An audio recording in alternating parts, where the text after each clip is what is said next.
Rompemos nuestra programación habitual para contarles que Bashar al-Assad ha caído y con él el régimen del partido Baath, que ha gobernado Siria por más de 50 años bajo su figura y la de su padre Hafez al-Assad.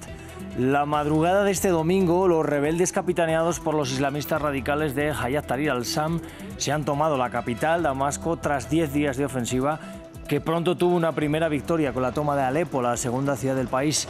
El ex primer ministro de Assad, Mohamed al-Halai, a quienes los rebeldes han dejado a cargo del país, ofreció colaboración para una transferencia pacífica del país. Al-Assad ha huido de Siria, si bien no se sabe cuál es su paradero ahora mismo. Han sido 13 años ya desde que comenzara la guerra civil siria y que hay un gobernante que ha sido acusado de persecuciones, torturas y crímenes de guerra. Son muchos los que ahora celebran allí en Siria su caída, pero también muchos ven con preocupación la posible llegada de los islamistas radicales al poder, intentando descifrar si quienes en otro tiempo estuvieron vinculados a Al-Qaeda van a cumplir con su promesa de respetar a las numerosas minorías del país. Hay que mirar también al este de Siria, en donde se encuentra ese territorio dominado por los kurdos. Las SDF también han ido ganando en los últimos días terreno, pero se han visto también atacadas por el norte por milicias. Han tenido también durante estos últimos años enfrentamientos con la Turquía de Erdogan. Y quiero que nos vayamos precisamente allí, a Turquía, a Estambul, en donde está nuestro compañero Adrià Rocha. Adrià, muy buenos días.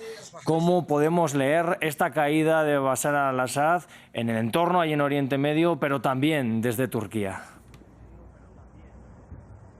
Pues es un golpe muy fuerte, sobre todo para los dos grandes aliados de Bashar al-Assad hasta ahora, que eran Rusia e Irán, que es gracias a los cuales Bashar al-Assad consiguió mantenerse en el poder durante estos últimos 13 años de guerra. Recordemos que durante el inicio de la guerra civil siria, en 2011, hasta 2014-2015, los rebeldes estuvieron avanzando constantemente a un paso muy lento en todas las afueras de Damasco y de las grandes ciudades. Alepo también mayoritariamente era controlada por los rebeldes. No fue hasta 2015 cuando la aviación rusa y las milicias chiíes apoyadas por Irán entraron directamente al conflicto. No solo salvaron al presidente sirio Bashar al-Assad, sino que casi que por completo ganaron la guerra y acorralaron a los rebeldes sirios en el norte del país, con su único valedor internacional, la Turquía de Recep Tayyip Erdogan, que era el único país de todo Oriente Medio que ha apoyado hasta ahora mismo a estas milicias rebeldes, tanto financiándolas como armándolas, como también pagando los salarios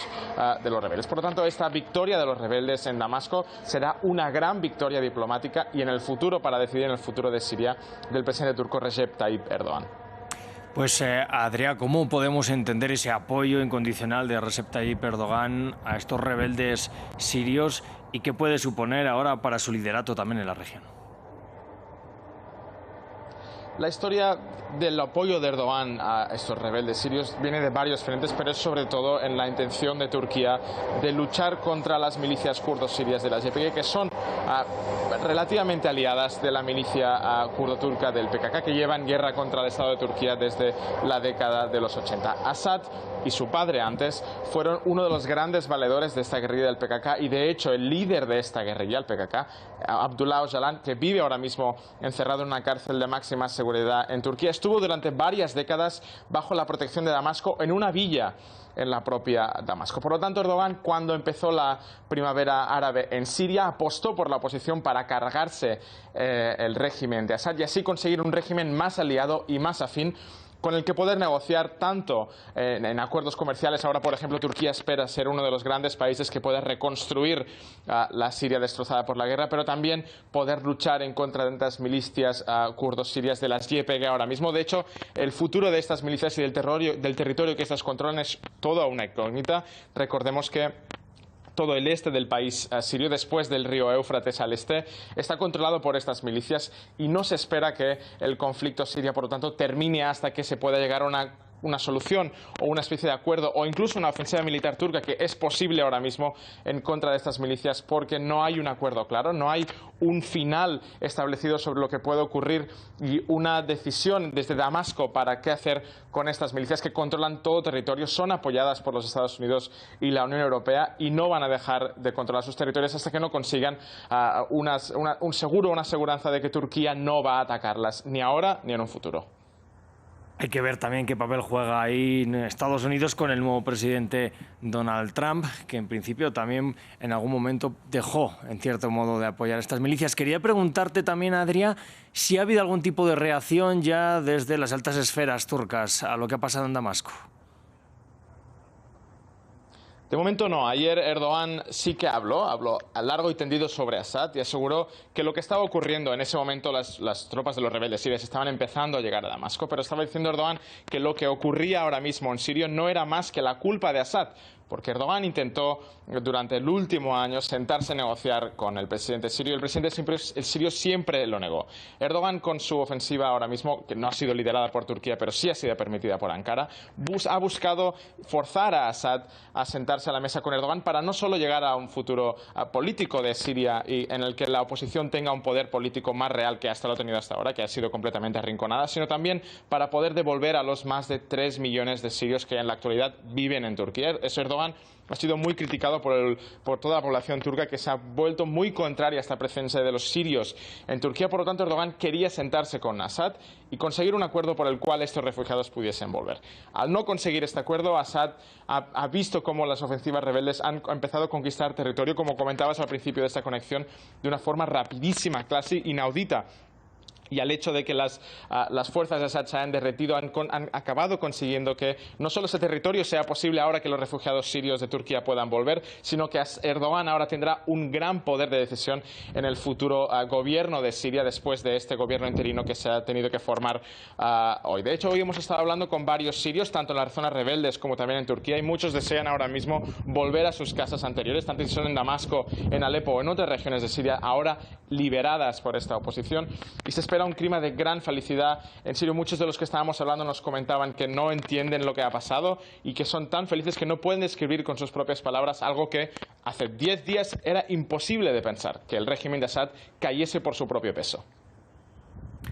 Bueno, pues Adrià, justamente ahora mientras nos estás hablando, parece que sí ha hablado el canciller de Turquía. Dice que bueno, que apoyan una transición pacífica y que están hablando con algunos de los grupos que allí están operando. Esto acaba de pasar mientras estabas hablando con nosotros. Ya quería preguntarte también por estos grupos rebeldes que ha apoyado Turquía. Algunos son claramente islamistas radicales, pero ¿hay una uniformidad de grupos dentro de los rebeldes sirios? ¿O tenemos que mirar también, porque quizás a partir de ahora vaya a haber algún tipo de diferencias entre quienes han derrocado a Bashar al-Assad? Ahora mismo esta es probablemente de las grandes incógnitas. Sí que militarmente han llegado a una especie de cohesión o unión a través de Hayat Tahrir al-Sham, la gran milicia rebelde, que no está apoyada directamente por Turquía, pero es esta milicia, como comentaba, es una islamista radical, la antigua filial de Al-Qaeda en Siria. Esta milicia durante los últimos años emprendió un camino hacia el centro, intentando mostrarse no como una milicia yihadista internacional, sino como una milicia dispuesta a negociar, dispuesta a hablar, dispuesta a que Turquía tuviese un cierto peso en su toma de decisiones, y el líder de esta organización, Abu Mohammed al-Golani, se ha convertido en uno de los grandes líderes de la oposición. Es un líder que, según los que lo conocen, es un líder muy personalista, que busca el poder y ha conseguido algo que era incapaz de ser pensado hace unos años por parte de un líder ex yihadista que exhibe discursos y formas de hablar, no solo a la europea, sino también que busca mostrar a toda la población civil que es muy diversa. Hay cristianos, hay drusos, hay armenios, hay alawíes, suníes también en Siria. Él asegura, contrario a los preceptos del yihadismo internacional, que todas estas personas y grupos tienen derecho a participar en un futuro político de Siria y a formar parte de la reconstrucción del país que se prevé pronto. Por lo tanto, es un cambio de discurso enorme de un anterior líder yihadista. Ahora viene el gran debate y la gran prueba de fuego de este grupo, es si van a mantener su discurso con sus hechos. Pues Adrià Rocha, desde Estambul, muchísimas gracias por ayudarnos a comprender un poquito también lo que supone la presencia de Turquía en estos acontecimientos históricos, desde luego, que estamos viviendo en Siria. Quiero pasar a presentarles un informe que han hecho nuestros compañeros de la redacción aquí en Bogotá sobre cómo ha llegado a caer la capital, Damasco, ahora en esta madrugada del domingo, así que vamos ya con ello. Con disparos al aire y gritos, los rebeldes celebran en Damasco. junto a decenas de personas en el centro de la ciudad, sobre todo en la plaza de Omeyyad. En pocas horas lograron tomar la capital. Entraron en la ciudad con tanques, derribaron estatuas de la familia al-Assad y entraron en el aeropuerto militar de Masé. Los rebeldes hicieron una declaración en la televisión estatal tras anunciar que el presidente Bashar al-Assad había huido del país. Con la ayuda de Dios, la ciudad de Damasco ha sido liberada, el régimen del tirano Bashar al-Assad ha sido derrocado y todos los prisioneros en las cárceles del régimen han sido liberados. El centro de operaciones Fateh Dimashq llama a todos los hermanos, yihadistas y ciudadanos a preservar todos los bienes del Estado sirio. ¡Viva Siria libre!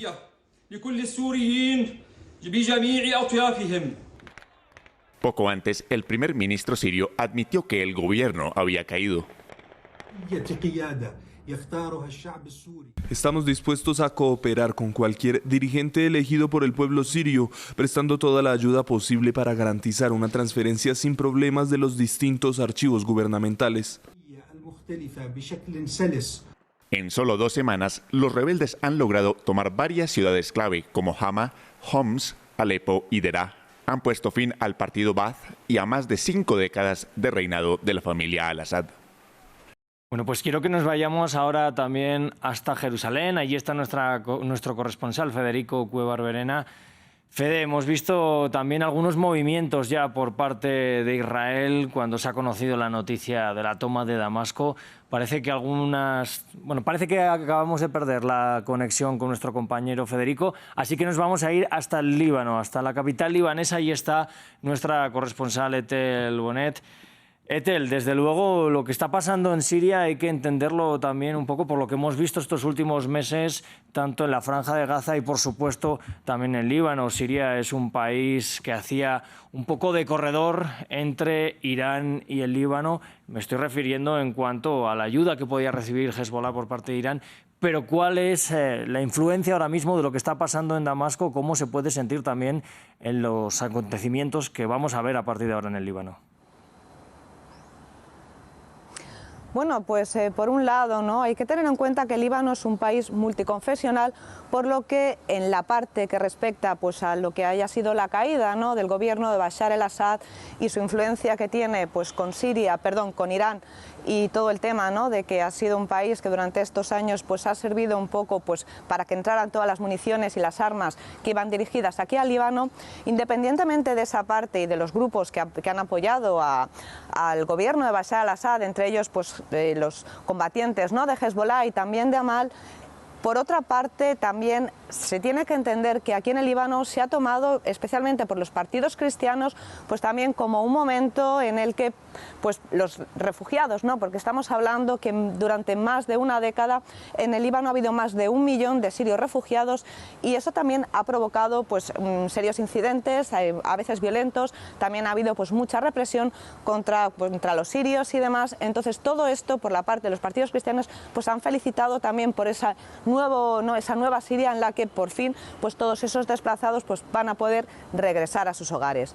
En cuanto al gobierno libanés, en este caso pues el primer ministro Najib Mikati y también el ministro de Exteriores Abdallah Abu Habib han enfatizado precisamente pues, en esa contención, ¿no? en que se está buscando que sea cual sea el nuevo gobierno que vaya a haber en Siria represente esa soberanía nacional y no hayan esas interferencias como han habido ahora en el caso, ¿no? pues de Bashar al-Assad, que estaba la interferencia de Irán, de Rusia, de también ¿no? pues la parte de Hezbollah. Entonces lo que han pedido es eso, que sea un país que sea soberano y que se va a ayudar pues, a tener unas buenas relaciones pues, como también se tuvieron, ¿no?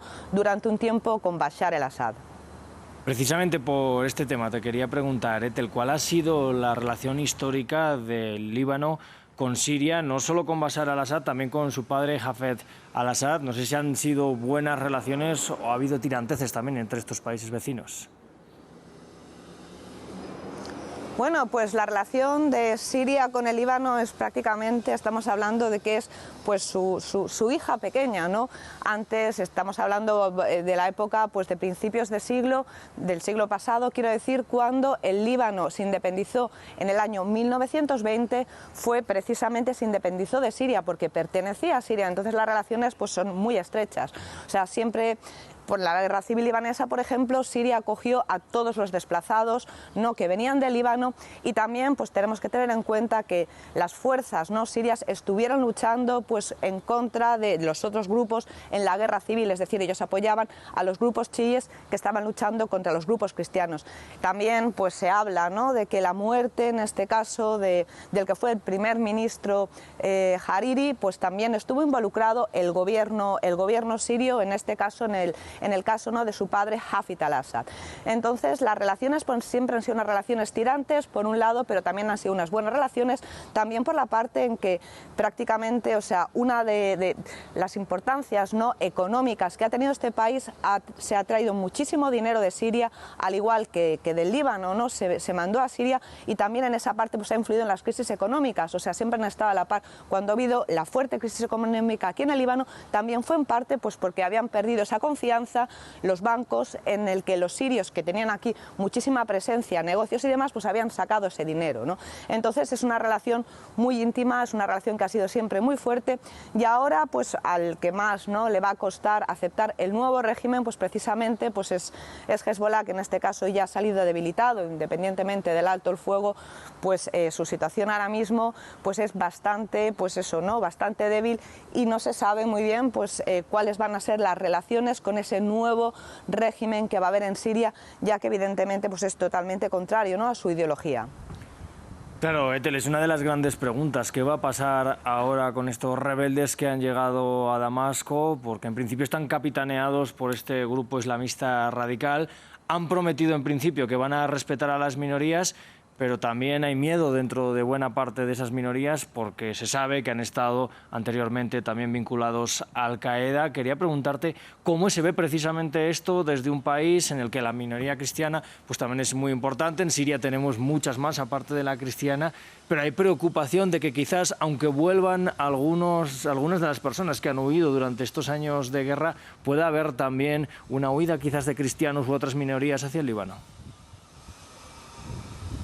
No, la va a ver, o sea, ya no solamente la va a ver, sino que la está viendo. Esta mañana hemos visto, por ejemplo, que se han abierto, aparte del puesto, el puesto de control fronterizo, que es el de Masna, que es el oficial, también se han abierto dos puestos fronterizos en Ermel y en la zona de Arsal, que estos no son puestos ilegales, pues para que hubiera, ¿no?, esa salida de sirios de aquí del Líbano, pero también han entrado cientos de sirios, y especialmente pues son los cristianos y los drusos, ¿no?, que son los que más pues ahora mismo temen pues esa parte, porque también en cierta manera los drusos, aunque no eran amigos del régimen de Bashar al-Assad, pues han estado ciertamente protegidos, como también lo han estado los cristianos. Entonces sí, evidentemente vamos a ver ese cambio demográfico en la parte de los cristianos, que se teme, ¿no?, que Siria pues se pueda volver un país mayoritariamente musulmán suní, ya que también pues en la parte chií, ¿no?, el régimen de Bashar al-Assad, que pertenecía a los alawíes, también era una minoría, y se espera, ¿no?, que los cristianos pues vayan a venirse aquí al Líbano, también están cruzando, ¿no?, a la zona de Irak. Pues Ethel Bonet, desde el Líbano, muchísimas gracias por esta conexión para poder ir ampliando lo que está pasando allí en Siria. Me gustaría ahora saludar a nuestro primer invitado en esta mañana. Él se llama Lajos Strazdi, es una cara ya conocida también aquí en France 24, nos está atendiendo desde Puerto Rico, y quería darle en primer lugar las gracias por estar tan temprano con nosotros aquí en las pantallas de France 24 para analizar un poquito qué es lo que hemos visto en estos últimos días allí en Siria. Han sido 10 días, si no me confundo, de internada de los rebeldes. Empezaron con la toma de Alepo. Algunos creían que esto no iba a ser tan rápido como desde luego ha sido, y en esta madrugada hemos visto ya la toma de Damasco. ¿Cómo entender que haya caído tan rápido el gobierno de Bashar al-Assad? Bueno, se podría decir que el ejército sirio pues estaba desmoralizado, no estaba, digamos, que a la altura como estuvo en 2013, 2012, 2014, antes de recibir el apoyo de Rusia en 2015, y pues que no tenían fe en el Estado sirio y en el régimen, el gobierno del Partido Árabe Socialista Baath, liderado por el ya expresidente de Siria, Bashar al-Assad. Así que se vio cómo se fue desmoronando el ejército sirio ante los primeros embates de Hayat Tahrir al-Sham, que no olvidemos era el frente al-Nusra de Al-Qaeda, aunque se haya estado diciendo que cortaron con Al-Qaeda, ya pueden haber cortado con el Al-Qaeda internacional, pero yo diría que siguen siendo Al-Qaeda, pero para Siria. Entonces, el ejército sirio no pudo o no tuvo la voluntad de sostener una línea de frente, y los rusos, que habían sido los grandes aliados, la intervención rusa, si bien recuerdo, a partir de 2015 fue decisiva, no solo con poderío aéreo pero también y armamento, pero también con tropas. El grupo Wagner estuvo de mercenarios operando a favor del gobierno sirio. Pues no estaban. Rusia, aunque utilizó apoyo aéreo, bombardeó posiciones de Hayat Tahrir al-Sham, ex frente al Nusra de Al-Qaeda en Idlib, y bombardearon la carretera que conectaba Alepo con Hama hacia el sur, pero no lograron, destruyeron un puente, pero no lograron parar este embate. Y también hay que tomar en cuenta que los del antiguo frente al Nusra de Al-Qaeda, pues se ve que se han estado preparando, han tenido el apoyo abierto, se puede decir, evidente de Turquía. Si Estados Unidos no les apoyó, sí les toleró, y en todo caso no olviden que Turquía es aliado de Estados Unidos en la OTAN, y que Estados Unidos también pues participó en apoyar a grupos insurgentes armados contra el gobierno sirio en el periodo desde el 2011 hasta el cese al fuego del 2020. Así que, por un lado, la ausencia del apoyo ruso, que había sido, ya se ve, decisiva para las victorias del ejército sirio antes del 2020. ¿Por qué? Por la guerra de Ucrania. La guerra de Ucrania ha desangrado a las Fuerzas Armadas rusas. Entonces, por eso no han podido ayudar. Irán. Bueno, Irán pues ha sido importante también para apoyar al ejército sirio, pero no han sido capaces en esta ocasión, probablemente pues por el apoyo a Hezbollah en la guerra contra Israel. También no olvidemos que Irán ha pues enviado municiones al ejército ruso para la guerra de Ucrania. No solo le ha vendido drones kamikaze, pero proyectiles y armas ligeras y municiones. Lo cierto es que Irán no ha podido ayudar, su guardia revolucionaria, etcétera, al gobierno sirio. Y Hezbollah, que era otro aliado importante, clave para la victoria del ejército sirio antes del 2020, y que estaban operando a la altura, creo que de Homs, la tercera ciudad de Siria. La primera, ya saben, Damasco, la segunda Alepo, la tercera Homs, la antigua Emesa de tiempos del Imperio Romano. Claro. Pues ya saben, sufrió duros golpes por los ataques israelíes a su alto mando. Me imagino que sus comunicaciones también terrestres se han visto golpeadas con Siria. Así que Hezbollah no ha podido apoyar. Ellos también tendrán las manos llenas en Líbano para defender el Líbano de un contraataque israelí. Claro. Así que se quedó solo el ejército sirio y no pudo, ya se ve, sostener. Y hay otra cosa, un último punto. La mayoría de la población siria son suníes, musulmanes suníes, como estos del Frente al-Nusra de Al-Qaeda, Hayat Tahrir al-Sham, como les llaman ahora. Ellos pues no se deberían su lealtad a un gobierno del Partido Árabe Socialista Baath de Bashar al-Assad, dominado por la minoría alawita o alawí, que son chiitas. Y hay en el mundo islámico, hay en el Cercano Oriente, una guerra entre chiitas y suníes. ¿Quién lidera el bando suní? Es Arabia Saudita. ¿Quién lidera el bando chiita? Irán. Y quiero añadir una última cosa. Ya Arabia Saudita había estado apoyando con armas y armas químicas al frente al Nusra de Al-Qaeda ya para alrededor de 2012-2013 junto con Turquía. Sí, me quería preguntarle también, más allá de lo que ha pasado o con Rusia también, esa falta de apoyo quizás porque no tiene las fuerzas suficientes por estar inmiscuida en su propia guerra, y junto a la masacre del pueblo palestino, que ya son más de 40.000 muertos los que ha llevado a cabo Israel en la franja de Gaza, podríamos decir que quizás una de las grandes consecuencias también de lo que pasó el 7 de octubre es ahora mismo esta caída de Bashar al-Assad en Siria. Está todo relacionado también con quizás, bueno, pues una reconfiguración de Oriente Medio con la guerra en curso, también con lo que hemos visto en el Líbano. Bueno, de manera indirecta, sin duda, si tomamos en cuenta que al día siguiente del 7 de octubre del 2023, pues Hezbollah empezó a bombardear blancos en Israel en solidaridad, decía Hezbollah, por los contraataques israelíes o la reacción israelí contra Hamas y las milicias palestinas que cometieron la masacre el 7 de octubre en Gaza.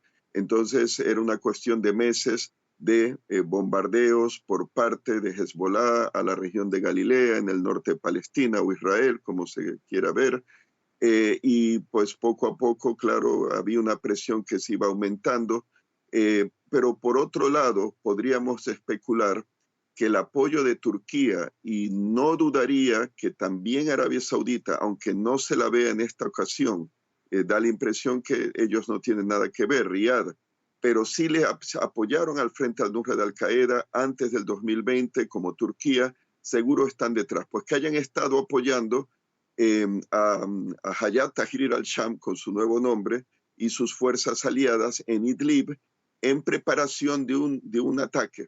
O sea que no sería, muy probablemente se habrían estado preparando ya desde el cese al fuego en 2020, esa es mi especulación, y aprovecharon la coyuntura de todo lo que ha ocurrido, la guerra de Gaza y sobre todo la guerra del Líbano y los ataques debilitantes por parte de Israel contra Hezbollah para dar el golpe en el momento adecuado. Pero es probable que Hayat Tahrir al-Sham ya haya estado siendo preparado. Leí un informe ayer que Irán protestó ante Ucrania, acusando a Ucrania de apoyar a Hayat Tahrir al-Sham, los antiguos del Frente al-Nusra de Al-Qaeda, de ayudarles en sus ataques, en su ofensiva contra el gobierno sirio. Me imagino que, de ser cierto ese informe, sería pues los enemigos de mis enemigos son mis amigos.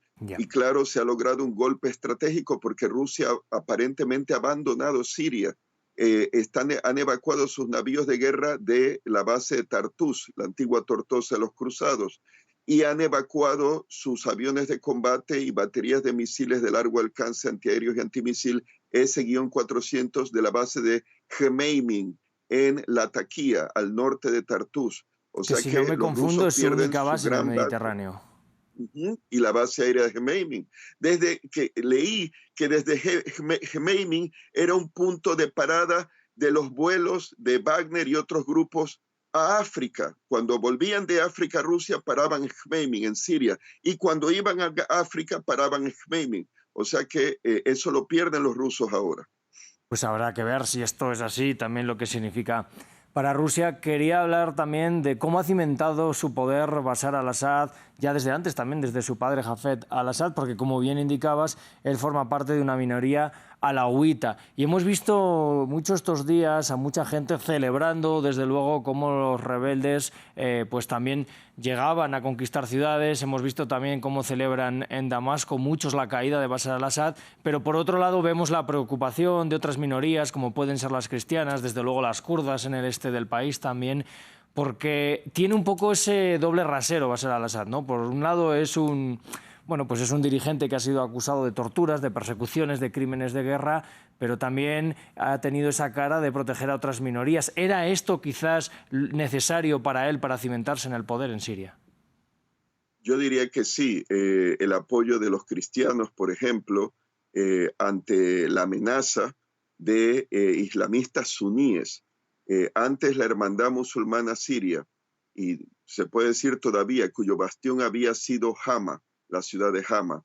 Entonces, con el Frente al-Nusra de Al-Qaeda, pues imagínense, aunque digan que han abandonado la conexión con la matriz de Al-Qaeda, pero siguen siendo islamistas y según informes parece que ellos usaron armas químicas en la guerra en 2013, o sea que no son nada bueno en mi opinión, y además ahí estaría la cuestión, ¿quién los controla?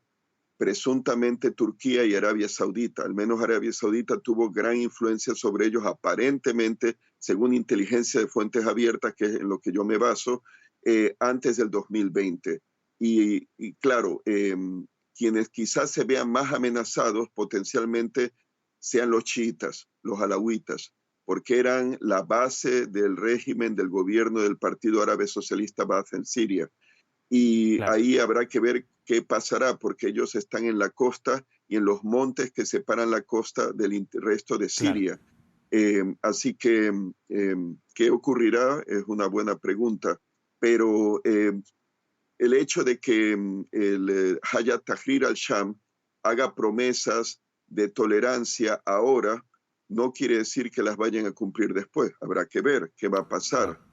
Pero no olvidemos que son islamistas y no olvidemos que están asociados, según yo diría, Arabia Saudita, Sí. que al mismo tiempo ha tenido un odio hacia los chiitas como Hezbollah, Irán, los chiitas de Irak, los chiitas de Yemen del Norte, o sea, los hutíes, los de Ansarollah. Así que Sí. la cosa es, yo podría decir, podríamos esperar represión, que es inevitable, por parte de estos islamistas suníes, pero al mismo tiempo vamos a ver qué pasa, porque lo que ocurría antes no necesariamente tiene que volver a ocurrir, o sea, persecuciones a minorías religiosas como ha ocurrido en Irak. Así que tendremos que ver y la comunidad Veremos. internacional tendrá que estar muy pendiente, Claro. sobre todo Estados Unidos ante sus aliados, Turquía y Arabia Saudita, el nuevo gobierno de Trump, aunque Trump ha dicho que no le interesan esos conflictos, Sí, pues quería pero precisamente... otra cosa será las minorías. Quería hablar precisamente de otros que en su momento fueron aliados también de Estados Unidos en Siria. Estoy hablando de las fuerzas kurdas, de esas YPG, de las SDF, esas fuerzas democráticas kurdas, que han venido dominando parte del este del país. Hemos visto cómo en los últimos días se han movido también hacia el oeste del Éufrates, han conseguido dominar algunas localidades en esa zona, también el paso fronterizo con Irak. Y es una de las grandes preguntas: ¿qué va a pasar en esa zona del país? ¿Atacarán los rebeldes sirios a las SDF? ¿Atacará también apoyado por Turquía, que son sus grandes enemigos probablemente ahora mismo en la región? Vimos como en su momento Estados Unidos los apoyó, pero el propio Trump les acabó retirando el apoyo tan explícito. Sí que parece que seguía habiendo bases en aquella zona, o intereses al menos estadounidenses. ¿Qué va a pasar ahora? ¿Podrían llegar a algún tipo de acuerdo? ¿O se perfila más una guerra también con los kurdos? Y las fuerzas, no son solo kurdos, pero están capitaneados por los kurdos. Yo diría que los kurdos de las fuerzas democráticas sirias, aún con un gobierno de Trump, se mantendrán en el territorio que controlan al norte del río Éufrates, y digamos que al este de Idlib, al noreste de Alepo. Los turcos no les gusta eso, claro que no. Es probable, no lo sabemos todavía, que si consolidan el poder los del antiguo Frente al-Nusra de Al-Qaeda, el Hayat Tahrir al-Sham, que eventualmente hagan una movida para reunificar el territorio de lo que era, pues, como se ha conocido a la República Árabe Siria, ¿no? Y sus territorios al norte y noreste del Éufrates. Pero Estados Unidos tiene numerosas bases. Estados Unidos también extrae petróleo y gas, creo que también gas natural. Está el campo de Omar en el noreste de Siria, zona controlada por las fuerzas democráticas sirias que se hallan en territorio donde hay bases americanas. O sea que no creo que Estados Unidos, por su posición estratégica, abandone esas posiciones. Si llegara a retirar sus bases del norte del Éufrates, sí, las fuerzas democráticas sirias dominadas por los kurdos sirios se verían en peligro. Claro. Pero mientras haya bases americanas, aunque a los turcos no les guste, tendrán que soportarlo. Y ahí podemos quizá esperar una posible renovación de las fricciones entre turcos y norteamericanos, porque Turquía podría recurrir, por ejemplo, a bombardear blancos de las fuerzas democráticas sirias, acusándolas de colaborar con los del Partido de los Trabajadores Sirios, el PKK en Turquía. Bueno, se verá. Hoy hay otra base americana muy importante, Al-Tanf, que está en el este de Siria, en la zona del desierto, cerca de donde se conectan territorialmente Siria, Irak y Jordania. Está en donde estaría la carretera que conectaría Damasco con Bagdad. Así que fue ocupada precisamente para cortar las comunicaciones terrestres o interrumpirlas o dificultarlas entre Irán a través de Irak con Siria. Así que por su posición estratégica y para observar qué va a ser el nuevo gobierno islamista, ¿no? Suní, no creo que se retiren los norteamericanos de allí. Estarán allí para ver qué pasa, porque no olvidemos algo. Se está hablando que el antiguo Frente al-Nusra de Al-Qaeda, que son islamistas, y no olvidemos que sus hermanos de fe son Hamas, los palestinos, y en particular Hamas, que es la hermandad musulmana palestina. Entonces, claro, seguro que sí, para ellos, el genocidio que está cometiendo el régimen de Netanyahu, con más de 44.000 muertos, probablemente más los que han quedado los cuerpos bajo los escombros, pues no creo que les guste mucho lo que está ocurriendo. Entonces se está pensando en una potencial amenaza a Israel a largo plazo, quizá medio largo plazo, se verá. Y Estados Unidos estará allí para intervenir a favor de Israel si lo considera necesario. Pero volviendo a tu pregunta inicial, en cuanto a los kurdos, no tienen que temer mientras Estados Unidos mantenga sus bases al norte del Éufrates. Veremos qué hace Trump, pero Trump no las retiró. Así que, y hay ganancia también, claro, a base del petróleo y del gas que puedan extraer de Siria. Sí. Pues Lajos, le voy a pedir que no se vaya del todo. Nosotros vamos a seguir aquí también en nuestro estudio con nuestros corresponsales, pero volveremos también a hablar con usted. Yo de momento quiero que veamos también otro informe que ha preparado nuestra redacción para entender un poco más sobre la figura de Bashar al-Assad, quién es hasta hoy pues dirigente de Siria, que parece que ha huido del país, no se sabe muy bien hacia dónde ha podido partir, así que vamos con este informe. Quería ser un simple oftalmólogo, pero el destino decidió otra cosa. Tras la muerte en 1994 del hijo mayor, Bassel, el heredero designado, Hafez al-Assad pidió a su hijo que regresara a casa, así que Bashar dejó sus estudios en Londres. Él, el tímido intelectual de la familia, el hombre de carisma muy limitado, se encontró en el papel de sucesor, aunque su padre lo negara en este momento. No estoy preparando a mi hijo para sucederme, nunca me lo ha mencionado. He oído que cae bien a sus amigos y que los sirios le respetan, pero no hay ningún artículo en la Constitución ni en nuestras leyes que otorgue a los familiares el derecho a heredar. Una constitución que el régimen adapta a su antojo. Momentos después de la muerte de Hafez en junio de 2000, la edad mínima para ser presidente es transformada de 40 a 34 años. La edad de Bashar en este momento. Ningún otro candidato lo confrontará en aquella elección. Tras 3 décadas de dictadura, los sirios no eligen a su presidente, pero se ponen a esperar. Los intelectuales de oposición miden sus críticas. Bashar libera a 600 presos políticos, promete abrir la economía de mercado y abrir el Internet. Es lo que se conoce bajo el nombre de Primavera de Damas, una primavera que solo duró unos meses. El hijo vuelve en el camino de su padre y opta por un régimen autocrático que no ofrece ninguna oportunidad a sus opositores. Tras 5 años de poder, su vicepresidente opta por el exilio. El tímido joven se volvió dictador a la mano dura. O también podría estar bajo la cúpula familiar, según analistas, porque sí es un clan que está en el poder. El aparato de seguridad está bajo control de su hermano Maher y sus primos.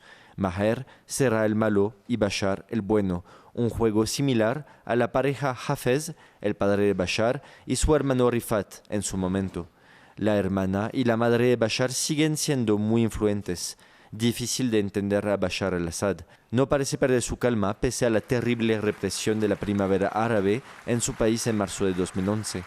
Ciego del poder o último heredero de una dictadura familiar, clánica y sanguinaria. Bueno, pues quiero que volvamos con nuestra compañera Etel en Beirut, Etel Bonet. Quería preguntarte, Etel, también por lo que puede suponer esto para otro país muy cercano, que es Irak. Estábamos hablando que las fuerzas kurdas pues han pasado hacia el oeste del Éufrates, han controlado también el principal paso con Irak e Irán. ¿Qué representa Irak en estos últimos años? Desde luego no es la Irak que vimos ya al principio de los años 2000. Ha habido otros actores quizás más importantes. Quería preguntar también la importancia, bueno, de ese Kurdistán iraquí con capital en Erbil. Hemos visto hoy manifestaciones también a favor, con muchas banderas de la oposición siria, pero también banderas kurdas allí. No sé si podrían llegar a ser también un aliado para esas fuerzas kurdas del este o realmente parece que están un poquito más alejados. Bueno, pues hay que tener en cuenta, ¿no?, que los propios kurdos en este caso pues están divididos. O sea, teníamos al presidente Barzani, ¿no?, en el Kurdistán iraquí, que era precisamente aliado de Erdogan, y después teníamos pues la parte, ¿no?, de las fuerzas del pueblo, que eran las YPG, quiero decir, que estaban en el norte de Siria, y en este caso eran unas milicias kurdas rebeldes. Entonces, en este caso, pues podría, ¿no?, o sea, dependiendo de cuáles sean los pactos entre las propias milicias kurdas, el que tuvieran ese apoyo, ya que al fin y al cabo quien está detrás, ¿no?, y quien más está apoyando a los grupos islamistas ahora mismo en Siria, pues es precisamente Erdogan. Entonces podría ser una oportunidad, una nueva oportunidad, pues también para que no en este caso se consolidara, ¿no?, ese gobierno en el norte de Siria, que precisamente estuvo a punto de ser así cuando fue la revolución, ¿no?, en 2011, y que en este caso Bashar al-Assad pues en cierta manera firmaron una especie de pacto para que entre ellos no lucharan, no para tener un aliado, pero por lo menos para que no tuviera un enemigo más. Y esto permitió pues en que el norte de Siria en este caso pues tuvieran su propio gobierno, y también se estaba esperando pues que pudiera haber esa independencia, ¿no?, como en la parte del Kurdistán iraquí. Entonces pues podría ser, o sea, es una posibilidad probable más que remota, ya que también tenemos pues la presencia, ¿no?, y el apoyo en este caso de las fuerzas sirias democráticas, que están apoyadas por el gobierno estadounidense, y en este caso pues seguirá apoyándole Trump. Bueno, Etel, enseguida vuelvo contigo, pero tenemos que ir hasta Ucrania. Allí se encuentra nuestra enviada especial, Catalina Gómez Ángel, pero ella es también nuestra corresponsal en Irán. Así que, Catalina, te quiero saludar en primer momento. Muchas gracias por estar nosotros también desde Ucrania. Sabemos que tienes un poco de prisa, pero te queremos preguntar qué supone esta caída de Bashar al-Assad también para Irán, y cómo podemos entender que no haya habido un gran apoyo, o que al menos no haya sido suficiente para mantener a Bashar al-Assad en el poder. Hay que entenderlo también en la guerra abierta con Israel. Sí, hay que entenderlo. Obviamente Irán se encuentra en un momento difícil, no solamente por lo que pasó en Líbano, no solamente con esta guerra que dejó disminuido a Hezbollah, sino también el asesinato militares tanto de política como fue Hezbollah empezando a Nasrallah, pero también por muchos jefes de la Guardia Revolucionaria que tenían esa coordinación de Irán tanto en Siria como en el Líbano. Esto viene sucediendo desde hace muchísimos tiempo, y también ataques sistemáticos de Siria a bases iraníes dentro de Siria, tanto por armamento, donde operaban, que eso ha venido siendo un ataque sistemático, como venía diciendo, que obviamente ha afectado en Irán. También tenemos que entender que en Irán han pasado muchísimas cosas este año, desde la muerte del presidente Ibrahim Raisi, que muchos ponen hoy en día en duda si realmente fue una muerte o terminó siendo por ser un asesinato. Luego viene el cambio de gobierno, un presidente un poco más moderado que quiere cambiar esa dinámica de política internacional, teniendo mejores relaciones, especialmente con Europa, y vamos con ese enfrentamiento directo con Israel, esas 2 veces que ha impactado Irán dentro del territorio israelí, con la respuesta última de Israel, que dicen en Teherán cada vez más, que dejó destruida básicamente toda la defensa aérea y también afectó puntos estratégicos de lo que fue en su momento o es su programa nuclear y también este programa de misiles. Pero también hay que entender que esto es una gran pérdida para Irán. Al-Assad era importante porque apoyó siempre a Irán y fue el único país de la región que lo apoyó directamente durante esos 8 años de la guerra con Irak, cuando el dictador iraquí Saddam Hussein atacó Irán en esa llamada guerra impuesta, como dicen los iraníes, poco después de la victoria de la revolución en 1979, y Siria pasa a ser un actor extremadamente importante en ese movimiento creado por Irán llamado el eje de resistencia. Fue así y por esa fue una de las razones por las cuales desde el comienzo de este alzamiento en Siria, Irán a apoyar y a respaldar a Bashar al-Assad. En un principio lo tenía bastante secreto en casa porque mucha de la población iraní no apoya que se gaste tanto dinero en otras guerras, mientras que la situación económica y de calidad de vida de los iraníes empeora. Fue así como durante 2012, 2013, luego el apoyo de Hezbollah, cuando entran esas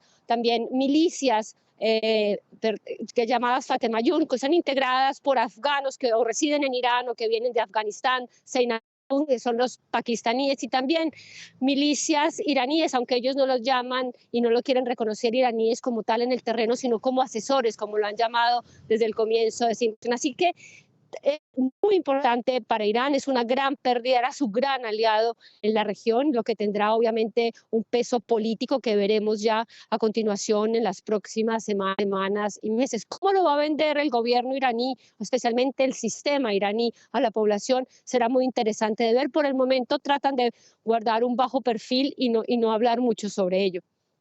Claro, Catalina, te quería preguntar también por la relación entre Irán y Arabia Saudita. Estábamos hablando antes con nuestro invitado. En los últimos años se había visto quizás también un acercamiento. No sé si el hecho de que ya Bashar al-Assad no esté al frente de Siria podría ser también un punto quizás de nuevos acercamientos con Arabia Saudita en una región que podría volver, bueno, pues a reorganizarse con los acontecimientos que estamos viendo desde luego en el último año.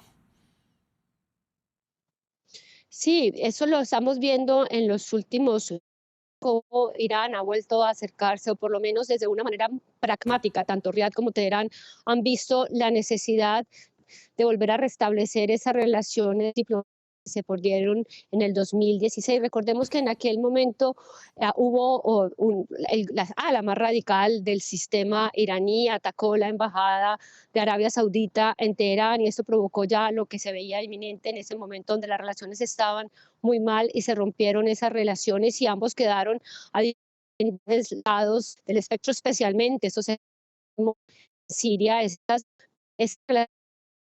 empezaron no ya con este gobierno de Masoud Pezeshkian, empezaron cuando el presidente Ibrahim Raisi, este guerrillero del que hablábamos anteriormente, que murió en abril de este año en un accidente de helicóptero, ya estaba en el poder, se empezaron a restablecer, y obviamente estas dinámicas en Oriente Medio han empezado a cambiar, especialmente desde el ataque de Hamas el 7 de octubre del año pasado y la respuesta israelí en Gaza y este genocidio que hemos estado viendo desde entonces. Así que es bien interesante cómo Irán mueve sus fichas. Solo días atrás, el ministro de Exteriores, Abbas Araghchi, estuvo en Damasco reiterando, y también se sabe que Ali Larijani, que es una de esas figuras que hacen parte de las entrañas del sistema, estuvo en Damasco hace pocas horas, incluso pocas horas antes de que cayera este régimen, y no se sabe realmente cuál era el mensaje que llevaba del líder supremo Ali Khamenei. Pero Es una gran pérdida para Irán, también una gran pérdida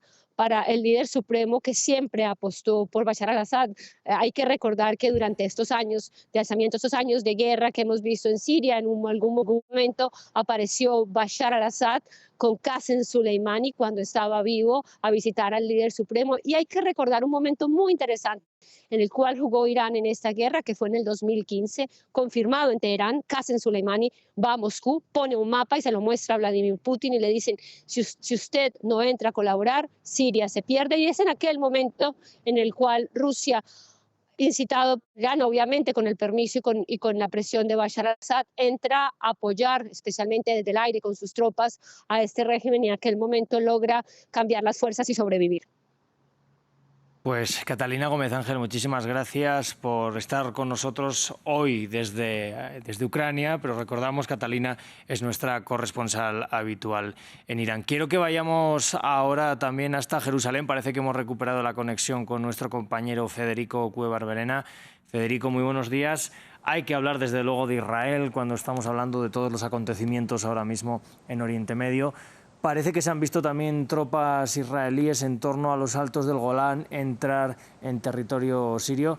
Pero quería preguntarte, Fede, en primer lugar, si ha habido algún comunicado oficial, si ha habido pronunciamientos por parte del gobierno israelí y, bueno, cómo podemos entender también el papel de Israel en el momento de debilitar al gobierno de Bashar al-Assad.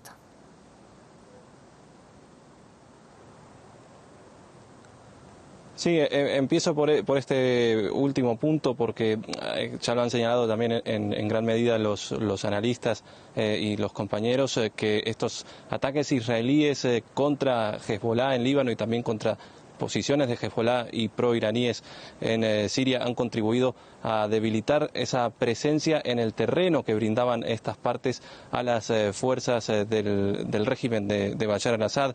No parece casual tampoco que la ofensiva rebelde iniciara tan solo un día después de que comenzara ese alto el fuego entre Israel y Hezbollah en Líbano y cuando ya era evidente el debilitamiento del llamado eje de la resistencia liderado por Irán. Por eso hay muchos analistas que coinciden en señalar la caída del régimen de Bashar al-Assad como parte de un efecto dominó iniciado en esos ataques que lanzó Hamás el 7 de octubre en el sur de Israel y que con los hechos que sucedieron a estos ataques han contribuido a ese debilitamiento del régimen iraní, del eje iraní, que en buena parte o en una parte ha contribuido también a generar este momento para el avance de los rebeldes hacia Damasco. En cuanto a las reacciones del gobierno israelí, no ha habido ninguna reacción oficial o de altos rangos del gobierno israelí. Se sigue con atención y con cautela, obviamente, los desarrollos allí en Siria. Ha reforzado esa presencia militar en los altos del Golán y el jefe del ejército, Herzi Halevi, ha dicho que están monitoreando que los rebeldes no se confundan y se giren hacia nuestra dirección. Si lo hacen, prometió una respuesta fuerte. Quien sí ha hablado, o el único ministro que ha hablado dentro del gobierno de Netanyahu, al menos con una opinión sobre lo que está ocurriendo en Siria, es el ministro de la diáspora, Amihai Shikli, quien dijo que no hay nada que celebrar con la caída de Assad porque los rebeldes él los ve como yihadistas que pueden resultar en el futuro peligrosos para Israel. Por eso considera que las fuerzas israelíes deben tomar la llamada zona colchón entre el Golán sirio, ocupado y anexionado por Israel, y la frontera con Siria, mientras que el partido islamista Ram, que está en la oposición al gobierno israelí, celebró la caída del régimen que calificó de tiránico, que utilizó la persecución, la matanza, la deportación y la violación de derechos contra los sirios como una herramienta para su poder, y que este avance de los rebeldes trae un rayo de esperanza a los sirios. Bueno, Fede, quería preguntarte también por la situación en los altos del Golán, que están ocupados por Israel desde el año 1974. Siria, durante todos estos años, pues también los tenía como suyos, los reivindicaba como propios. ¿Podemos quizás ver alguna internada más hacia allá de este territorio de las tropas israelíes? Por el momento no sé si hay alguna información. Parecía que a primera hora de la mañana pues sí que había cierta información de que se habían visto tropas israelíes internarse hacia el oeste de Siria, pero no sé si hay algo confirmado.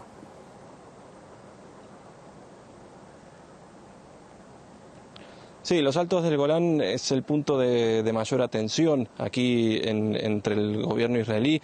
Hay fuerzas israelíes que han tomado posiciones en esa zona de amortiguamiento entre el Golán y Siria, posiciones que no tomaban desde 1974, cuando se firmó el acuerdo tras el fin de la guerra de Yom Kippur. El ejército dice que este avance es por precaución, que está coordinado con las fuerzas de la ONU que están presentes en la zona y que se mantendrá hasta que haya una claridad sobre el liderazgo que surja en Siria. Ya el sábado fuerzas israelíes tuvieron que intervenir con artillería ante el llamado de una base de la ONU en la aldea de Hader para repeler un ataque contra un puesto de las fuerzas de la ONU por parte de hombres armados, y hoy una nueva división de comando y paracaidistas del ejército israelí fue enviada también allí al Golán. También se ha declarado una zona militar cerrada en 4 localidades agrícolas en la zona del Golán hasta finales de mes, y las escuelas de 4 comunidades drusas tuvieron que dar las clases de manera online el domingo.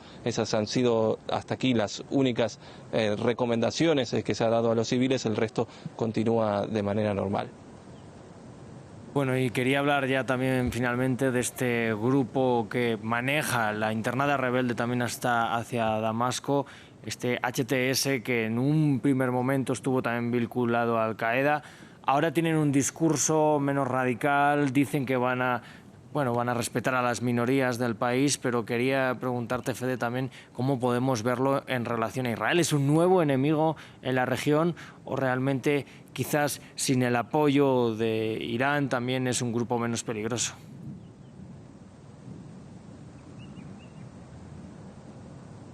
Sí, de momento el liderazgo israelí dice estar siguiendo los desarrollos con atención y estar preparado para cualquier escenario. Son esas frases amplias que se suelen utilizar en estos casos.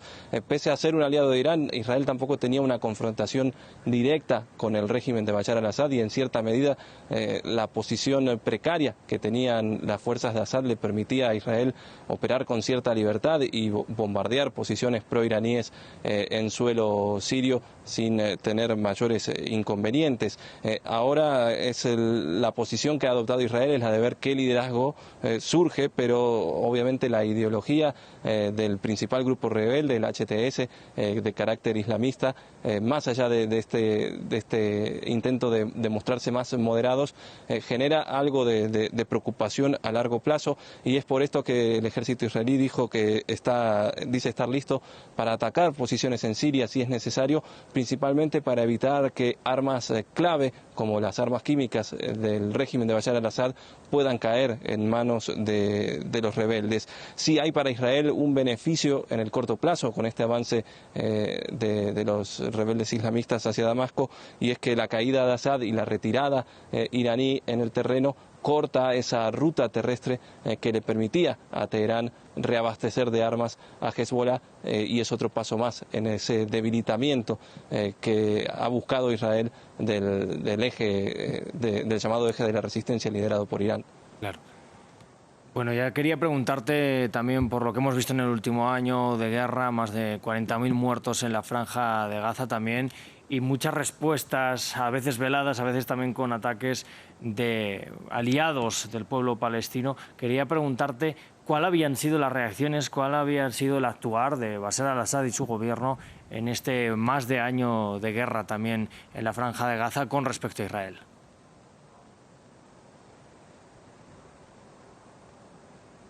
Bueno, el discurso del gobierno de Bashar al-Assad, alineado con Irán, era de solidaridad con la causa palestina, como viene siendo habitual, pero dentro del pueblo palestino hay visiones encontradas sobre ese régimen de Bashar al-Assad. Hay solidaridad también en cierta medida con un pueblo sirio que es oprimido, y en esa opresión se sienten emparentados parte de... Es cierto que en cuanto a línea ideológica jamás tiene cierta cercanía con los hermanos musulmanes, que son también quienes se alinean un poco con el régimen de Bashar al-Assad, pero jamás, por ejemplo, al inicio de la revolución siria apoyó esa revolución. Después, a partir del liderazgo de Yahya Sinwar y buscando ese acercamiento con Irán, fue que hubo un cambio de posición y más cercanía con el régimen de Assad. Pero más allá de las declaraciones, está claro que Assad no ha hecho más allá de eso en cuanto al apoyo a los palestinos y al apoyo a la situación de los palestinos en Gaza y a la devastación que está causando esa invasión israelí en la franja. Pues Federico Cué-Barberena, desde Jerusalén, muchísimas gracias también por estar con nosotros en estos momentos clave para la región, desde luego. Me gustaría volver a Beirut con nuestra compañera Ethel Bonet, porque ella es quizás una de nuestras corresponsales que más tiempo lleva en la región, que mejor conoce la situación. Quería preguntarte, Ethel, muchas veces queremos entender estos conflictos en Oriente Medio desde fuera, bueno, pues como una simple pugna entre las diferentes raíces en la cultura musulmana, chiitas, sunitas, pero vemos que el Líbano y Siria son dos países multiconfesionales con muchas minorías. ¿Cómo podemos entender desde fuera también la complejidad de estas sociedades, no solo del Líbano, también de Siria, desde luego? Bueno, pues una cosa positiva o al mismo tiempo negativa, ¿no?, ha sido pues esos gobiernos multisectarios, ¿no? Por ejemplo, aquí en el Líbano, que para que no hubiera otra vez esa guerra civil, pues entonces se buscó pues ese equilibrio, ¿no?, de diferentes fuerzas, y esas fuerzas al final han demostrado que no es solamente, ¿no?, una identidad religiosa, sino que también son unos intereses políticos por un lado y por otro, que han hecho sus propias alianzas. En el tema de Siria, pues precisamente ha sido también lo mismo, o sea, ahora mismo el que se piense que porque vaya a ser un gobierno, no se sabe, ¿no?, todavía si van a haber unas elecciones democráticas, como se está pidiendo, o vayan a tomar, bueno, vaya a ser ahora mismo el primer ministro, el Jolani, pues en este caso, que es islamista, no significa que por ello no puedan haber otra vez esas alianzas, porque al fin y al cabo también es lo que está buscando el pueblo sirio. El pueblo sirio, aunque sea de mayoría musulmana suní, en este caso cuando empezó la revolución siria también se estaba buscando pues precisamente el tener más democracia, el tener más libertad, ¿no? Esa parte de todos esos miles de personas que están en cárceles y que han sido liberadas y que no se sabía la familia si estaban muertos, si estaban vivos, ¿no? Toda esa parte, pues toda esa gran censura que ha habido, ¿no?, y ese régimen dictatorial de Bashar al-Assad, pienso en este caso que no es el interés que va a tener ahora mismo precisamente este nuevo gobierno. También en este caso podemos verlo como pasó pues con los talibanes, o sea, la gente dice cómo que los afganos apoyan a los talibanes. Los afganos apoyan a los talibanes porque precisamente ellos acabaron con un régimen dictatorial y estaban buscando pues un cambio, ¿no?, en ese país. Entonces en este caso pues podríamos ver también pues que esas alianzas al fin y al cabo pues se vuelvan a volver a forjar, ¿no?, y tengan un apoyo pues parte de la población drusa, parte también de la población kurda o en este caso de la población chií también es posible. En el Líbano pues han sido archienemigos, en este caso pues el grupo, ¿no?, futuro de Saad Hariri después de su hijo con el tema de Hezbollah han sido oponentes políticos, pero al final cuando han tenido que hacer esas alianzas al final han surgido. Incluso Hezbollah dentro de su grupo parlamentario pues también tiene grupos cristianos que están apoyándole. Entonces todo esto no es tan sencillo como decir musulmanes y cristianos, sino que esas alianzas pues al fin y al cabo que son más importantes, ¿no?, que al final el tema religioso pues pueden ser posibles. Claro. Bueno, en todo este tiempo estamos hablando también no solo de la caída de Bashar al-Assad, sino del partido Ba'ath. El ba'athismo era un movimiento panárabe que buscaba quizás un islamismo moderado, también se hablaba de ese socialismo árabe. Y desde luego una de las figuras, uno de los países más importantes también para el ba'athismo no ha sido solo Siria, fue también Irak. Allí ya cayó el gobierno en su momento. Podemos hablar con la caída de Bashar al-Assad ya también de la caída final de este movimiento que representaba hoy en día, si seguía teniendo la importancia que llegó a tener en su momento. Sí, evidentemente el Ba'ath no solamente, o sea, al final fue un partido dinástico, ¿no? Porque estamos hablando de que primero fue Hafez al-Assad y después vino su hijo, entonces ya perdió lo que es el ser un partido político con una lucha de unos ideales, sino que al final era una forma pues de seguir manteniendo pues ese poder absoluto, ¿no? Que durante los últimos 50 años pues ha tenido la familia al-Assad. Entonces me imagino que en este caso es un partido que ya solamente se va a asociar, ¿no? Con esta parte, y igual que pasó en Irak, pues también vamos a ver que va a desaparecer. O sea, aquí en el Líbano, por ejemplo, tiene un pequeño apoyo, ¿no? Por parte también de Hezbollah, porque precisamente cuando mataron a Mohamed Afif, el que era el portavoz de prensa de Hezbollah, estaba en ese momento en lo que era la oficina central del partido Baath aquí en Beirut, ¿no? Entonces esas relaciones que se seguían manteniendo solamente porque pertenecían a esa rama chií en este caso, o solamente a Bashar el-Assad como partido político, yo pienso que ya han acabado sus días. Claro. Y bueno, pues ya por ir cerrando, Etel, vamos a volver a hablar de Hezbollah. ¿En qué punto se puede encontrar ahora? Seguimos en esa tregua con Israel, pero parece que también su gran aliado Irán está debilitado. Le hemos visto que no ha podido o no ha querido, no sabemos desde luego las intenciones de Irán en estos últimos días, pero su gran aliado en Siria ha caído también. ¿Cómo se va a poder reconfigurar la situación para Hezbollah?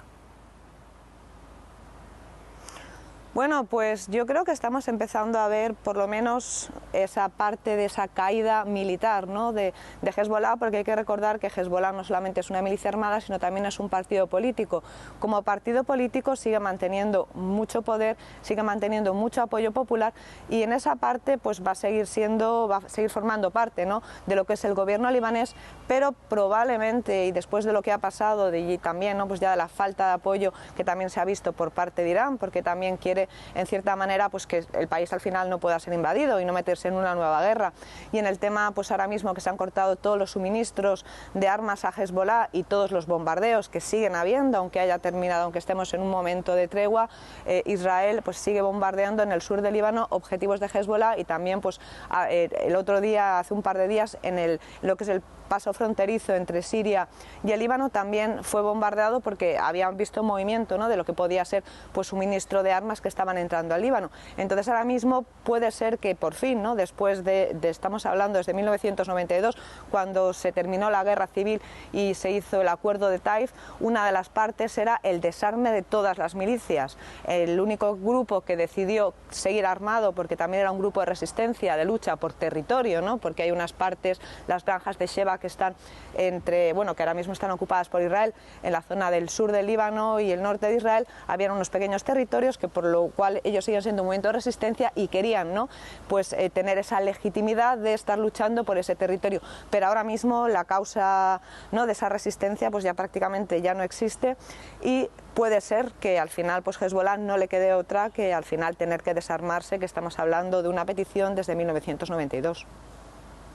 Bueno, pues Etel Bonet, estaremos muy atentos también a lo que siga pasando en el Líbano como en toda la región. Te quiero dar las gracias por estar con nosotros también en esta programación especial. Yo quiero seguir aquí en el estudio de Bogotá hablando de Hayat Tahrir al-Sham. Ya saben, es este grupo islamista radical que ha liderado a los rebeldes que han llegado ya finalmente a provocar la caída de Bashar al-Assad. Ellos son descendientes de Al-Qaeda, aunque quieren dejar claro que se alejaron del yihadismo, pese a que quedan dudas de qué va a pasar con ellos, si realmente van a respetar esas palabras en las que dicen que ellos van a respetar a las minorías, porque desde luego siguen defendiendo esa ideología islamista radical. Así que vamos a presentarles quiénes son en este informe que ha hecho nuestra redacción. Los orígenes de Hayat Tahrir al-Sham se remontan a la guerra civil siria de 2011. Sin embargo, el grupo se creó con el nombre de Jabhat al-Nusra, la filial de Al-Qaeda en Siria. Está dirigida por Abu Mohammed al-Jalani, que fue comandante de Jabhat al-Nusra, que es esencialmente una rama de Al-Qaeda.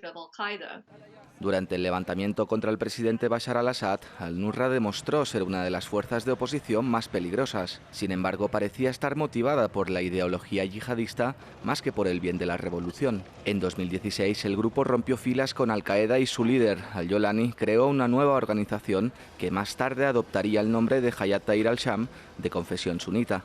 Era parte de un intento de presentar al grupo renunciando al terrorismo internacional y con objetivos regionales, aunque Hayat Tahrir al-Sham sigue siendo designado como organización terrorista por la ONU y países como Estados Unidos y Turquía. Hayat Tahrir al-Sham trabaja con otras facciones con el objetivo de establecer un régimen salafista en Siria. Lo que tenemos es una coalición de grupos, algunos de ellos laicos, otros islamistas, pero todos ellos unidos con este objetivo de casi 14 años después de que comenzara el levantamiento sirio. Siguen queriendo deshacerse del régimen de Assad en toda Siria, no solo en el noroeste del país.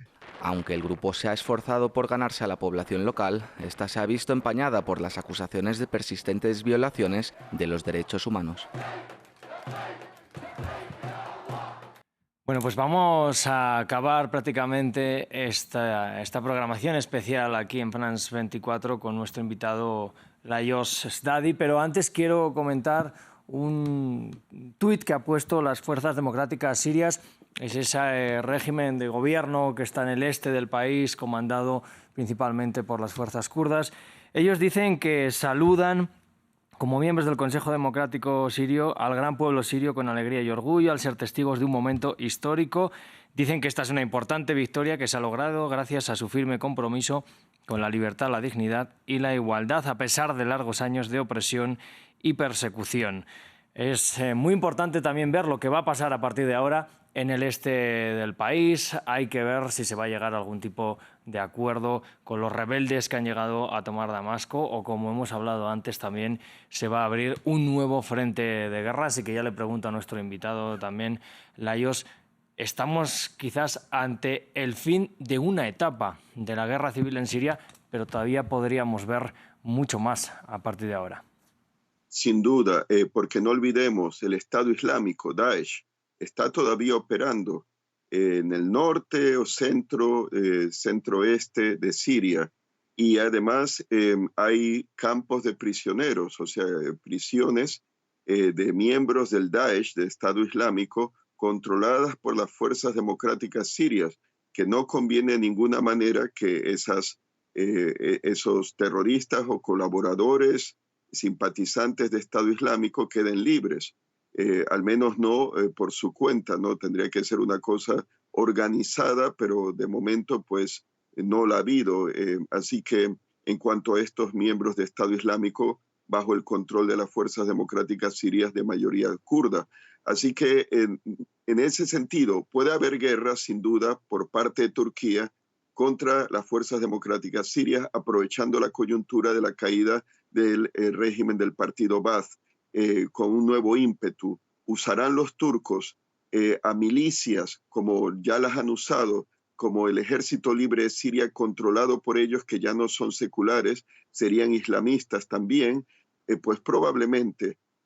Pero está también pues la amenaza, el hecho de que Estado Islámico resurja dentro del caos de la caída del régimen de Siria para volver a atacar y tratar de establecer una posición. Otra cosa, veremos cómo va a tratar en las nuevas fuerzas políticas Hayat Tahrir al-Sham a las mujeres, porque estamos hablando de las minorías religiosas, pero no olvidemos el trato a las mujeres, porque el gobierno de Bashar al-Assad, el régimen del Baath, era muy secular. Tengo entendido que a las mujeres ellas podían vestir como quisieran, a la manera occidental si deseaban. Vamos a ver qué pasa. Yo dudo que esa libertad para las mujeres se va a preservar. Tercer punto, especulativo. Ya Arabia Saudita, según había leído yo por inteligencia fuentes abiertas, tras la guerra del 2006 entre Israel y Hezbollah, había propuesto una fuerza internacional para acabar con Hezbollah por ese conflicto entre el sunismo de Arabia Saudita wahabita y el chiismo de Hezbollah apoyado por Irán. ¿Acaso estas fuerzas de Hayat Tahrir al-Sham serán utilizadas después de consolidar su posición en Siria para atacar en el Líbano Hezbollah y destruirla, sobre pretexto de que el gobierno libanés mantenga y obtenga el control pues total, no soberano del país, y que no haya una fuerza militar paralela en Hezbollah? Habrá que verlo. Ciertamente, si eso ocurriera, Israel va a sacar ventaja y aprovecharía la oportunidad para atacar desde el sur y destruir a Hezbollah, que solo podrían recibir apoyo desde el mar, digo yo, pues por barco, ¿no? Porque ya el puente terrestre con Siria ha desaparecido, y el llamado eje de la resistencia apoyado por Irán se está desmoronando, porque ha desaparecido Siria, parte importante, y si se desaparece Hezbollah, pues será un golpe duro a los intereses de Irán en la región. Claro. Bueno, quería hablar de las últimas palabras desde Rusia y desde Estados Unidos. Parece que Rusia confirma que sí, que ha salido Bashar al-Assad del país. No sabemos hacia dónde, no sabemos qué es cómo, tampoco ha salido Bashar al-Assad ni cuándo concretamente. Y desde Estados Unidos alegan que Bashar al-Assad ha caído por confiar en Rusia. Hemos visto como más allá de su propia guerra también ha sufrido algunos golpes en los últimos meses, en los últimos años. También es verdad que en países de África, a través del grupo Wagner, renovado ahora, si no me confundo con el nombre de Africa Corps, también están expandiendo su influencia, pero se está convirtiendo, al menos en Oriente Medio, Rusia quizás en un socio menos confiable de lo que era hasta ahora. Bueno, ciertamente que al perder a Siria, pierden las bases, y al no poder apoyar a Siria, pues serán vistos, y quizá no tanto porque no haya querido Putin, pero por la guerra de Ucrania, simplemente pues han perdido la capacidad al perder fuerzas. Sus infantes de marina, tropas de élite, ¿no?, de las Fuerzas Armadas rusas, están involucrados en Kursk, en el este de Ucrania. Los paracaidistas, fuerzas aerotransportadas de élite rusas, también en el este de Ucrania, en la región de Kursk rusa. Así que, y el grupo Wagner, el Africa Corps, pues está involucrado en África, y después de lo que ocurrió pues con Prigozhin, ¿no?, el líder de Wagner que cayó en desgracia, pues probablemente Putin ya no confiaría en un Wagner más independiente y autónomo. Así que en ese sentido, esa iniciativa personal de Prigozhin de ir aquí o allá, eso probablemente ya no hay. Y bueno, pues en ese sentido, Rusia tiene más limitadas sus opciones. El otro lugar donde podría tener una base, pero está más al oeste, sería en Tobruk, en Libia, en la parte libia controlada por las fuerzas del Parlamento, y el dictador antiguo general que fue pues de Gaddafi, que ahora se me escapa el nombre, pero que es el hombre fuerte de la zona de Benghazi, del este de Libia. Se había hablado que en Tobruk podían tener una base, pero claro, está más al oeste. En cuanto a interferir o intervenir Rusia en la zona levantina, ya pues esa oportunidad se ha acabado. Y no olvidemos una cosa, que hace unos días, antes de la caída de Damasco, hubo unas maniobras navales rusas en que lanzaron misiles hipersónicos desde unas fragatas, el misil Zircon, que por cierto ha sido también usado como desde plataformas navales contra objetivos en Ucrania. Y bueno, pues eso ya no podrán tener una operatividad, claro, la libertad de operar en el Levante, porque la base de Tartus, que la perderán sin duda, era el principal punto de apoyo de suministro logístico para operaciones rusas en el este. Pero yo diría que sí, más que nada, no solo por la caída de Siria, pero también por el debilitamiento militar ruso, por estar empantanado en la guerra de Ucrania, que verían a Rusia como no creíble, y claro, el hecho de que no ha podido apoyar al gobierno sirio sería una prueba de ello. Querría añadir una cosa, ya dejando a un lado lo de Rusia. Se ha hablado antes, en la guerra de la fase 2011 a 2020, que había un tipo de arma de guerra de información en que Estados Unidos, a través de la guerra electrónica y guerra cibernética, lanzaban mensajes no solicitados de texto o por correo electrónico a oficiales de alto rango del ejército sirio para que desertasen y se pasasen al bando contrario. Se dice que habían usado eso con aviones especiales de guerra electrónica contra los oficiales generales de Gaddafi cuando fue la revuelta del 2011-2012 en Libia. También se dice que ese método de guerra de información lo habían usado los americanos antes de la invasión de Irak del 2003. Así que no sería extraño que lo hayan hecho para mermar la lealtad de oficiales de alto rango o quizá de mando intermedio también, del ejército sirio. No tengo evidencia al respecto, solo la especulación que, como ya se dice que se usó antes, lo hayan vuelto a usar, y eso pudo haber contribuido también, quizás, aparte del colapso de las unidades militares sirias. Bueno, habrá que verlo con el tiempo. Desde luego hemos visto que parte del ejército ha huido, o al menos no ha mostrado resistencia ante el avance de este grupo, Hayat Tahrir al-Sham, que desde luego plantea dudas también por lo que pueda pasar por su ideología. Y finalmente estamos hablando de muchísimos actores externos, de Rusia, de Estados Unidos, de Israel, de Irán. Y en el medio está el pueblo sirio. Muchos ven la caída de Bashar al-Assad como una liberación. Como decimos, también muchos ven con mucha preocupación lo que pueda pasar hasta ahora. Pero finalmente va a ser el pueblo sirio el que tenga que decidir en qué balance está ahora mismo la población siria en cuanto al apoyo a este grupo, Hayat Tahrir al-Sham. No sé si tenemos una idea de cuál es el balance de la población chiita frente a la población sunita, frente a esta población alauita de la que era también parte Bashar al-Assad. Sí, bueno, los alawíes creo que constituyen el 12%, a lo sumo el 14% de la población siria. Los suníes como mínimo serían el 40%, si no más. Y claro, no todos los musulmanes suníes sirios estarían de acuerdo con este grupo Hayat Tahrir al-Sham, pero habrá que ver qué ocurre, porque si llegaran a pretender instalar una república islámica sunita en Damasco, en el territorio, vamos a decir, del centro y oeste de Siria, eso no creo que le convenga, obviamente no le convendría a Israel, que no olvidemos, pues es el aliado principal de Estados Unidos en la región, y Estados Unidos, velando por los intereses de Israel, tampoco lo vería bien. Así que quizás eso podríamos pensar que la presencia de las bases americanas en Siria podría servir, especulando en un futuro, para apoyar otros grupos sirios armados opuestos a los islamistas. Pero ahí ya pues se verá, ¿no? Porque eso es mi especulación ahora al respecto. Desde luego. Es hablar de un futuro, pero que vamos a ver ya desde muy temprano también. Layo, quería darle las gracias por estar con nosotros aquí una vez más en France 24, ayudándonos a analizar pues la situación actual en Siria en estos momentos históricos, desde luego para el país después de la caída de Bashar al-Assad. Gracias. Siempre un placer. Muy buenos días.